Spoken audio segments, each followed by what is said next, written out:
আমাদের আশেপাশে অনেক এক্সাম্পল আছে যেগুলো আমাদের জীবনের সাথে মিলে যায়। প্রকৃতি থেকেই অনেক কিছু আমরা অনুধাবন করতে পারি। যেমন ফর এক্সাম্পল হচ্ছে এই কৌটোর মধ্যে তেজপাতা রয়েছে, আপনারা অনেকে চেনেন।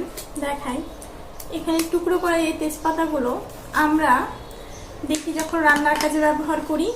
তেজপাতা তার নিজের রং, স্বাদ, ঘ্রাণ সব কিছু অন্যের রান্নায় দিয়ে সুস্বাদু করে, কিন্তু খাবারের শেষ পাতে এসে তেজপাতাগুলোকে ফেলে দেওয়া হয়।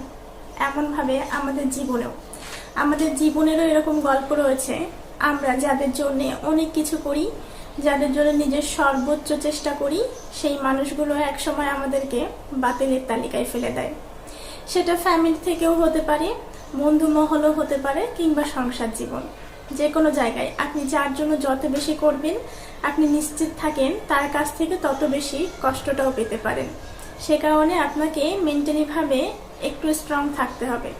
আপনি যাকে ভালোবাসেন, ভালোবাসা ছাড়া থাকতে পারছেন না তার কাছে দুঃখ যে পেতে পারেন, এই মেন্টালিটিটা আপনাকে সেট আপ করে নিতে হবে। তাহলে দেখবেন যখন আপনার জীবনে কষ্টটা আসবে, তখন আপনার নিজেকে আপনি মানিয়ে নিতে পারবেন এবং সহজে ওভারকাম করার জন্য চেষ্টা করতে পারবেন।